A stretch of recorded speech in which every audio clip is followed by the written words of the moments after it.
everyone. We are Hylozoic Desires. I'm Himali. This is David. The word Hylozoic means a belief that everything in the world can be seen as equal, including plants, rocks, this chair, this piece of paper. And what an amazing place to feel that equality in this sacred building. I'm going to read 5 poems, and the selection we've called is Love in the Multiverse. This poem is called Right Side Up, and it starts like this, and then it turns and it moves like that. It looks like an hourglass.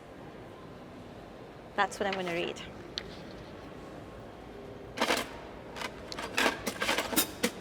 Once, the universe turned upside down. A woman laughed, she roared, her laughter rumbled, cracked and burst open, jumped outside itself and broke into the earth. The wind spun, bent, so strong it turned the whole earth upside down, inside in. Tomorrow, the witches say the laughter will settle down and things will be the way they always were, in the way they long to be again. We will eat soup with the convex stern of our spoons, walk on the memory parts of our brains, stargaze with our feet, eat breakfast at midnight, and read the beginning last. We will listen with ears to the mouthpiece and claim the other before they are ours. We'll work after we play, live after we die. We will collect time, let it go and do for others with no desire for return. So the witches say things will make sense again and come to rest. And come sense again, things will make. So the witches say no. Desire for return and do for others with will. Collect time, let it. Go play, live after. We die. We are ours. We'll work after we and claim the other before they listen, with ears to the mouthpiece and read the beginning last. We will with our feet eat breakfast at midnight. The memory parts of our brains stargaze with the convex turn of our spoons, walk on. Way they long to be again. We will eat soup and things will be the way they always were in the tomorrow. The witches say the laughter will settle down so strong. It turned the whole earth upside down, inside in, outside itself, and broke into the earth. The wind spun, bent, roared. Her laughter rumbled, cracked and burst open, jumped once. The universe turned upside down. A woman laughed, she.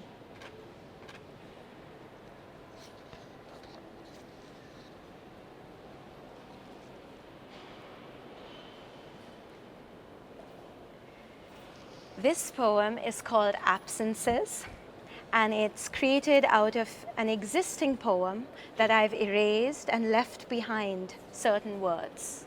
And you'll see a pattern in the words that are left behind.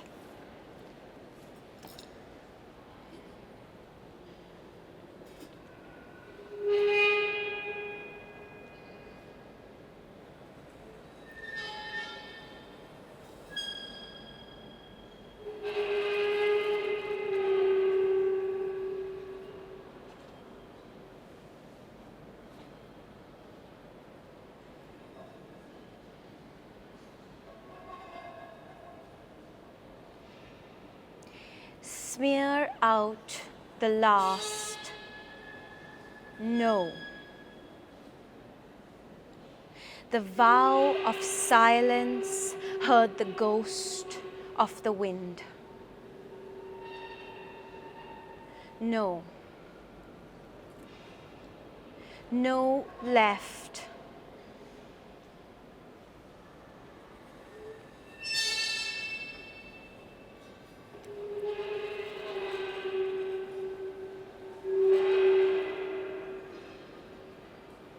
Only the arc of no left to be led.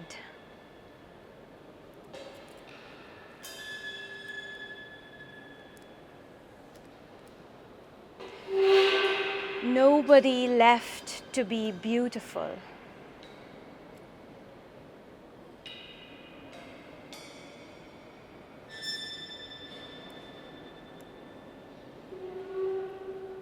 No surface, no sound heard. So silence not heard, like the echoes of no longer.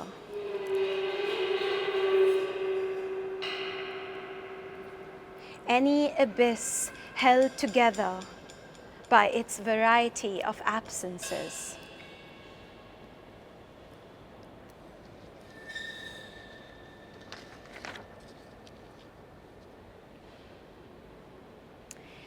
This piece is called Unheard of, and it's about a place that is a utopia where everything is perfect, but the people in this place live there on one condition. It's called Unheard of. A place where pianos are built into the wooden sides of houses. A place with rivers of treacle, clouds made of blankets, words that never refer to themselves. No words at all, in fact. Fortune tellers that work for love. A moon that has its own light. Explorers that retire in rest. Women that bathe with the rain of the desert. And old men that walk alongside their own afterlives. Spiral staircases in the garden, round rooms made of glass where rhinoceroses are mystical uni-horned kings, where decisions are made immediately and sequences are vasts apart, stories plotless, gooseberry wine and no philosophers, no roads, no margins. Oracular advice in the tessellation of trees, blue, lots of blue, blazers without buttons, quotation marks that hover around things that are not true to themselves, toast that never falls on its buttered side, non-existent wishes because the word wish sounds like wish. And just like that, they disappear.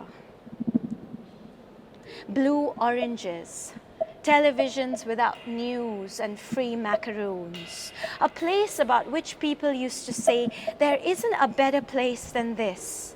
But what they didn't know was that those that live there on one condition. A single clause, unsigned but implicit, in which they had to stay silent, which at first did not seem like a condition at all, rather another element of its ideal, a sign of the place. But sign sounds like sign, which sounds like sign, a wave of being, silence like an observation, so that they looked into each other's eyes, obverse glances, and just as they began to signal, one or the other would blink or look away, causing the whole conversation to crumble in forget, and the silence became turbid memory, revealing an inability to travel in time, sound without air. But even when the river dried and the clouds cleared, the people felt no absence.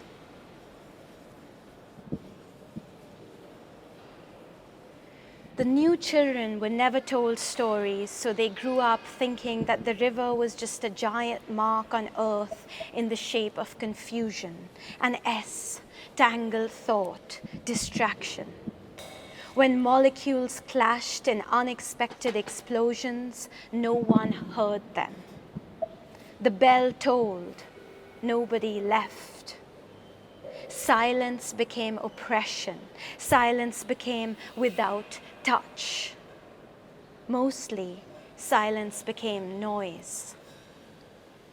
Not grating, a thin lull thrumming a monotonous beat, a cluster of consonants clanging an atonal drone. It affected their eyes, and like birds beating into glass, they could not occupy the distance between themselves and their image.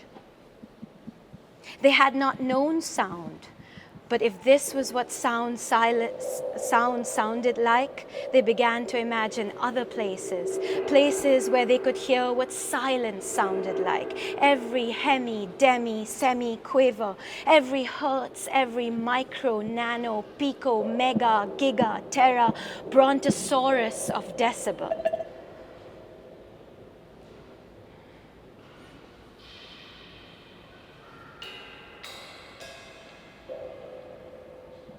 They imagined all the things they could have said, written, known.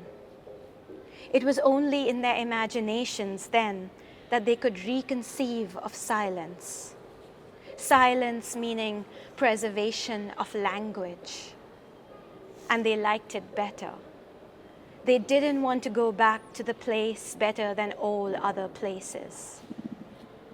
So they stopped living where the pianos were built into wood and the rivers were made of treacle, and began to live only in their minds. They knew they'd meet each other again at some point, light years later.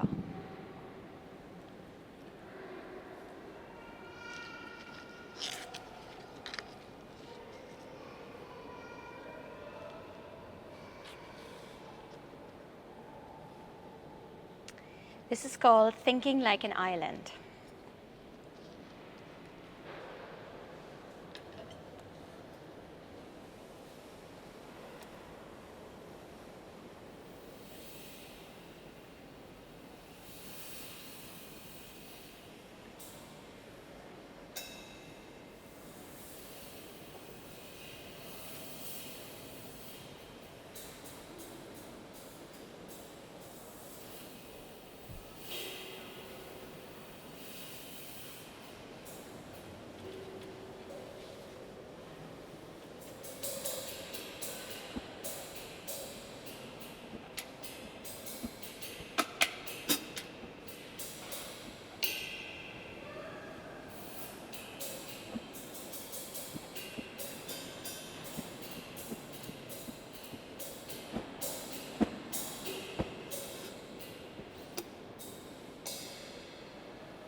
We think like an island.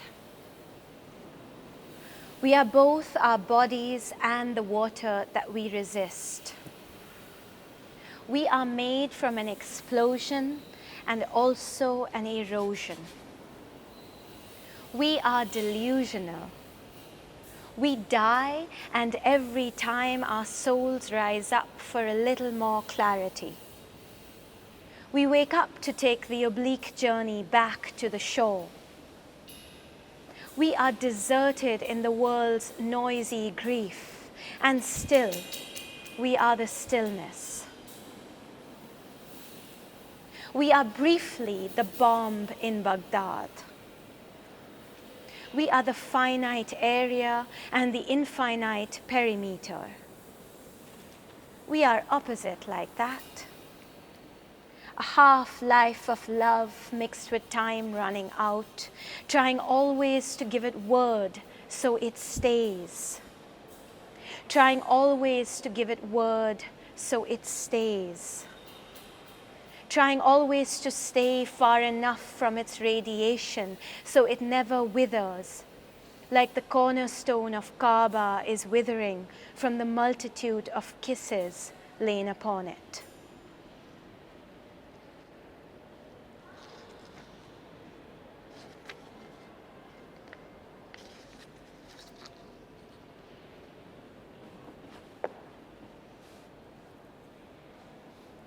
And the last one is called The Alien of Extraordinary Abilities. And I feel like this really pertains to your tent. And thank you for having us, Kate.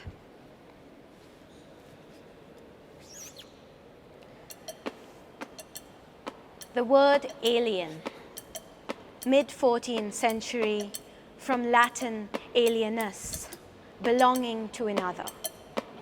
Synonyms: foreign, non-native, external, distant, remote, unfamiliar and disturbing or distasteful, unknown, unheard of, strange, peculiar, odd, bizarre, outlandish, exotic or novel, incompatible with, unusual for, opposed to, conflicting with, contrary to, adverse to, at variance with, antagonistic to, unacceptable to, repugnant to, hostile or inimical to, extraterrestrial, extraneous, otherworldly, unearthly. Antonyms: familiar, harmonious, appropriate, normal, usual, akin, native, or earthly. Homophones. Aliens is a Polish underground punk rock, reggae, and ska band founded in 1990 in Pila. They had one major concert and faded into oblivion. The aliens in Turkish Alyanlar are a Shia order who live in several regions of Bulgaria. Aliens revere Ali ibn Abi Talib, son-in-law and first cousin of the Islamic prophet Muhammad, whom they consider an emanation of God. They follow the mystical ways of the wandering dervishes and live as a closed society. Their rituals are not known to outsiders.